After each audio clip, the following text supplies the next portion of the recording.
Çfarë lloj ëndrash shenjë një njeri në prag të vdekjes? Ka diçka misterioze dhe prekse në ëndrat e atyre që janë afër fundit të jetës. Këto ëndra nuk janë të zakonshme, ato janë të thella, simbolike dhe shpesh të mbushura me emocione të fuqishme. Shpeshherë njeriu që ndodhet pranë vdekjes sheh njerëz të dashur që kanë ndërruar jetë më parë. Ato shfaqen në ëndra si udha rrëfyes të butë, si ftesë për t'u bashkuar me ta në një tjetër realitet, jo më fizik, por shpirtëror. Disa përjetojnë skena të qeta, fusha të gjelbra, dritë të bardhë, tinguj paqe ose ndjesi çlirimi. Të tjerë shohin momente nga jeta e tyre, një lloj rikujtimi i diçkaje që kanë dashur, përjetuar apo lënë pas. Është si një përshëndetje e fundit me kujtimet e shpirtit. Ka dhe nga ata që shohin rruga dritare që hapen ose dyert që presin të kalohen. Këto nuk janë vetëm simbole, ato janë pasazhe nga kjo botë në një tjetër. Sipas psikologëve dhe mjekëve që punojnë me të sëmurët terminal, këto ëndra nuk janë halucinacione. Ato janë përvoja të vërteta shpirtërore që ndihmojnë njeriu të përgatitet për kalimin e madh. Dhe ndoshta përtej shpjegimeve shkencore, këto ëndra janë thirrjet e fundit të shpirtit për të bashkuar me paqen universale. Sepse kur trupi është në kufijtë e fundit, shpirti fillon të flasë qartë dhe flet për dashuri, për falje dhe për lëmë të mirë. Ja një rast që tregon një të sëmur në prag të vdekjes. Një njeri tregon: "Unë dhe gruaja ime kishim 40 vite martesë. Kohët e fundit ajo nuk po ndihej mirë. E shtrova në spital. Mjekët i bënë analiza, po kur s'më thanë se ajo kishte jetën e shkurtër." Një ditë shkoi në spital dhe pyet doktorin: "Si është Liza?" "Nga ana mjekësore është shumë mirë", thot. "Shenjat e saj janë të forta dhe nuk po përjeton më të vjella." Ky është lajmi i mirë, por lajmi i keq, vazhdoi ai, është se gruaja juaj mbrëm thërriti infermierët në mes të natës për të thënë se i pa prindërit e saj në një varg jashtë dritares duke e thirrur të vinte. "E di që kjo mund të mos ketë kuptim", vazhdoi ai, "por ne vazhdimisht shikojmë tek të shtruarit dhe pacientët tanë vizionet që ato kanë." Nuk zgjati më shumë se 24 orë dhe gruaja ime vdiq. Një tjetër doktor tregon: "Sapo kisha mbaruar shkollën dhe fillova punë në spital.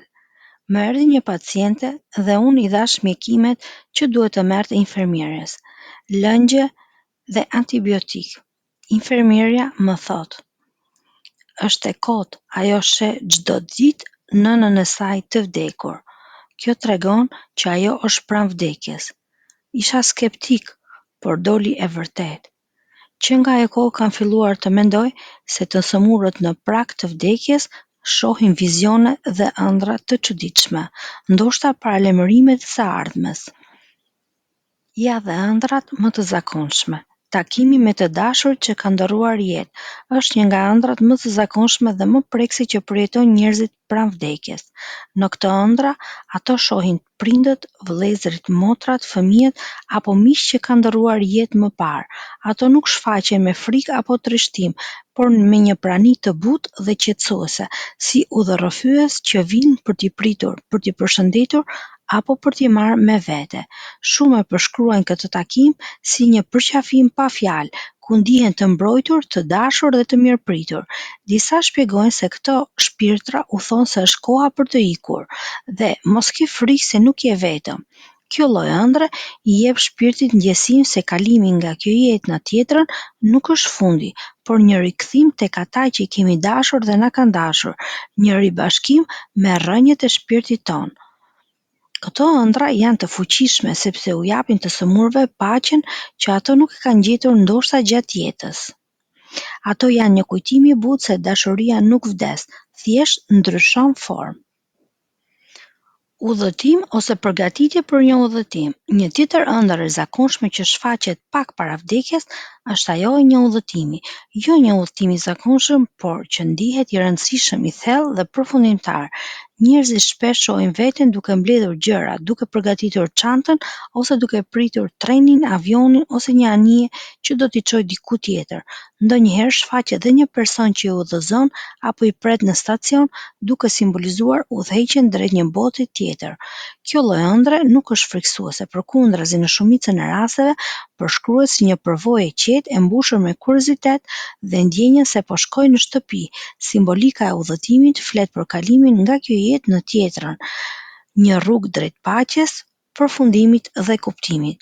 Shpesh këto ëndra i ndihmojnë njerëzit të pajtohen me idenë e fundit, duke e përjetuar vdekjen jo si një ndarje, por si një pjesë e një procesi natyral, si një udhëtim që të gjithë e kemi përpara. Kthimi në shtëpinë e fëmijërisë. Një nga ëndrat më të ndira që përjetojnë njerëzit në prag të vdekjes është rikthimi në shtëpinë e fëmijërisë, vendi ku ndiheshin të sigurt, të dashur dhe të mbrojtur. Në këto ëndra ato e shohin veten duke ecur nëpër oborrin e njohur, duke hyrë në dhoma që dikur mbusheshin me të qeshura dhe aroma të njohura, duke parë prindërit apo të afërmit që i kanë rritur. Gjithçka është e qetë, si një kujtim që nuk është thjesht në mendje, por në shpirt. Kjo ëndër nuk është thjesht nostalgji, është një formë simbolike e rikthimit tek vetvetja, tek burimi i dashurisë së pastër dhe i thjeshtësisë. Është si një përshëndetje me jetën përmes kujtimeve që kanë një kuptim të thellë.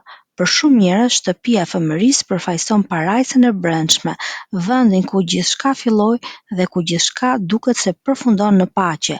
Kjo ëndër sjell një ndjesi të fortë mbyllje dhe pranimi, si të thuash, jam gati të kthehem atje ku i përkas.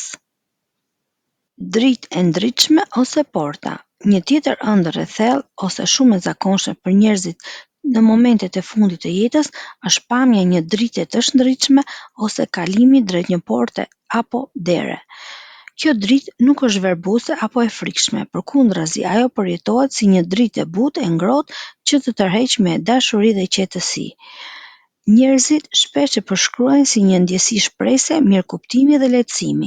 Disa e shohin veten duke ecur drejt saj, të tjerë ndihen sikur janë në prag të një porte që pret për ta kaluar në anën tjetër. Kjo ëndër ka një simbolik të fortë shpirtërore. Drita shpesh përfaqëson paqen, përfundimin dhe rilindjen, ndërsa porta është kufiri midis kësaj bote dhe asaj që vjen. Është një ftesë për të lënë pas dhimbjen dhe për të hyrë në një gjendje tjetër, më të lartë dhe më të lehtë. Për shumë njerëz që e përjetojnë këtë ëndër, vdekja nuk ndihet më si humbje, por si një kalim drejt diçkaje më të mirë, një udhtim drejt dritës që i ka pritur gjithë jetën. Një tjetër dëshmi për këtë është dëshmia e një gruaje. Ajo thotë, nëna ime ishte e sëmurë, kishte kohë që rënkonte. Në ëndrat e saj shihte të ëmën, e cila i thoshte nuk ka ardhur ende momenti, por ajo e kërkonte dhe i lutet që t'ia hapte atë derë. Një ditë nëna i shfaqet dhe i thotë, tani momenti yt ka ardhur, derën do ta hap. Dhe nuk zgjati shumë, të nesërmen e ëma saj vdiq. Momente pendese apo pajtimi. Shumë njerëz pak para fundit të jetës përjetojnë ëndra që sjellin në sipërfaqe pendesa të vjetra, keq kuptime të pazgjidhura apo dëshirën për falje dhe pajtim. Në këto ëndra ata shpesh shohin persona me të cilët kanë patur konflikte apo marrëdhënie të vështira dhe në vend që të rilindin tensione, ëndrat shndërrohen në momente të thella reflektimi dhe faljeje. Disa shohin veten duke kërkuar falje, të tjerë ndihen sikur më në fund janë kuptuar ose pranuar nga dikush që nuk i kuptoi kurrë gjatë jetës. Kjo lloj ëndre është një proces i brendshëm shërimi që i ndihmon njerëzit të çlirohen nga barra emocionale dhe të mbyllin kapitull të rëndësishëm të jetës në paqe. Është si një bisedë e fundit me vetveten ose me shpirtin e dikujt tjetër, për t'i dhënë kuptim gjithçkaje që ka ndodhur. Këto ëndra nuk janë vetëm simbolike, ato janë dritare drejt shpirtit që japin individit mundësinë të largohet nga kjo botë me zemër më të lehtë, me mendje të qetë, sepse ndonjëherë ajo që ka më shumë rëndësi para vdekjes nuk është ajo që kemi bërë, por ajo që në fund kemi kuptuar dhe falur. Ndjesia e paqes dhe dashurisë absolute. Një nga përvojat më prekse që shumë njerëz raportojnë në ëndrat e tyre para vdekjes është ndjesia e thellë e paqes dhe e dashurisë absolute, një ndjenjë që tejkalon çdo përjetim të mëparshëm në jetë. Në këto ëndra nuk ka frikë, nuk ka dhimbje, nuk ka ndarje, ka vetëm qetësi, butësi dhe një ndriçim të brendshëm, si një përqafim i ngrohtë që vjen nga një forcë e madhe, qoftë ajo hyjnore apo universale. Njerëzit shpesh përshkruajnë se ndihen si të mbështjellë me dashuri, si të rikthyer në një burim të pastër të ekzistencës. Kjo ndësi nuk ka gjithmonë imazhe konkrete. Ndonjëherë është thjesht një prani, një ndjenjë, një kuptim i brendshëm se gjithçka është në rregull, se jeta ka patur kuptim dhe vdekja nuk është fundi, por një vazhdim i natyrshëm i udhëtimit. Ëndra të tilla janë dhuratë shpirtërore. Ato ndihmojnë individin të largohet nga kjo botë me buzëqeshje të brendshme, duke ndier se është i dashur, i pranuar dhe i lirë nga çdo ankth apo peshë. Në fund të fundit, kjo është ajo që shumë kush dëshiron, të largohet me paqe në zemër dhe me dashuri në shpirt. Jeta është plot mistere, por a ka mister më të madh se çfarë ndodh në çastet e fundit? Pas gjithë këtyre ëndrave të jashtëzakonshme, nga takimet me të dashur që kanë ndërruar jetë, te ndryqimi hyjnor apo paqja e brendshme absolute, lind një pyetje. A ka ndodhur ndonjëherë në jetë të dëgjoni të afërmit tuaj që kanë parë ëndra përpara se të vdisnin? Na tregoni në komente, sepse ndoshta në ëndrat tona fshihet më shumë se një e vërtet se sa mund ta imagjinojmë. Të nderuar miq, ju falenderojmë për kohën dhe ju lutemi bëni like dhe share kësaj video. Mos harroni të bëni subscribe në kanalin ton dhe të shtypni butonin e zilës për të ndjekur video interesante çdo ditë.